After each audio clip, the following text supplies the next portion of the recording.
अचानक सामने एक छोटी दीवार आ गई। उस दीवार के कारण रास्ता बंद पड़ा था और मुरा वो दीवार बिना किसी सहायता के पार नहीं कर सकती थी। उसने उस दीवार पर चढ़ने की कोशिश की, लेकिन उसका पैर साड़ी में फंस गया, जिसके चलते वो मुंह के बल वहीं गिर गई। सेनापति उसके नजदीक आ गए और खंजर उसकी गर्दन के पास ले जाकर कड़क आवाज में बोले, अपना चेहरा दिखाओ। मुरा डर के मारे कांपने लगी। उसे बचने की अब कोई उम्मीद नजर नहीं आ रही थी। उसे समझ नहीं आ रहा था कि क्या करे। तभी उसे मंत्री शंभुनाथ की बात याद आई। अगर बचने की कोई उम्मीद ना हो तो खुद पर हौसला रखो, तुम्हारा हौसला ही तुम्हें राह दिखाएगा। सेनापति जोर से चिल्लाए, चेहरा दिखाओ अपना।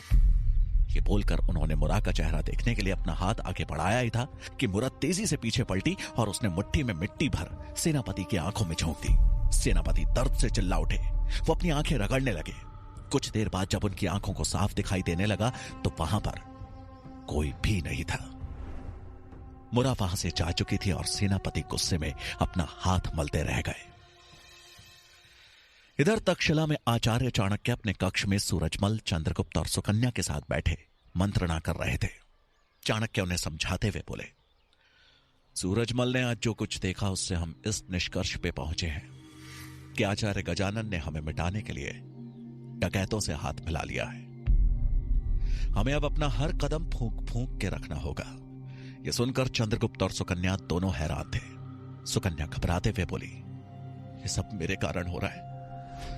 कहीं मेरा प्रतिशोध हम सब का काल न बन जाए। चाणक्य बोले, ऐसा कुछ नहीं होगा, तुम निश्चिंत रहो। सुकन्या बोली, किंतु आचार्य, यदि हम में से किसी को कुछ भी हुआ तो मैं खुद को क्षमा नहीं कर पाऊंगी। इससे अच्छा तो था कि मैं। बोलते बोलते सुकन्या रुक गई। चाणक्य उसे समझाते हुए बोले, इन सब बातों को सोचने का समय नहीं है। अब लक्ष्य के निकट पहुंचकर परिणाम के भय से पीछे हटना कायरता है। और वैसे भी समय आ गया है कि तुम्हारा प्रतिशोध अब पूरा हो, तभी तुम जीवन में आगे बढ़ पाओगे। हालांकि सुकन्या को चाणक्य पर पूरा भरोसा था, लेकिन वो अब भी डरी हुई थी। उसने चुप रहना ही सही समझा। तभी चंद्रगुप्त बोला, आचार्य, अब हम आचार्य गजानन की चाल को मात कैसे देंगे? क्या आपने इस विषय में कुछ सोचा है? चाणक्य बोले, सोचा तो नहीं है, लेकिन हमें दुश्मन से एक कदम आगे चलना होगा। चंद्रगुप्त और सुकन्या को उनकी बात समझ में नहीं आई, लेकिन फिर चंद्रगुप्त ने प्रश्न करते हुए कहा, दुश्मन से एक कदम आगे? वो कैसे होगा आचार्य?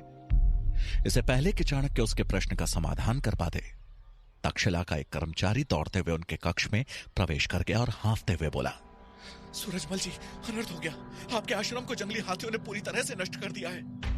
ये सुनते ही चारों तुरंत अपने स्थान से उठ गए और सूरजमल के आश्रम की तरफ दौड़ पड़े। क्या सूरजमल के आश्रम को सच में हाथियों द्वारा नष्ट किया गया था, या इसके पीछे कोई और चाल थी? आचार्य गजानन या चाणक्य, कौन पड़ेगा किस पे भारी? आखिर मुरा कब तक खुद को अमात्य की नजरों से बचा पाएगी? जानने के लिए सुनिए चाणक्य का अगला भाग, सिर्फ और सिर्फ पॉकेट एफएम पर।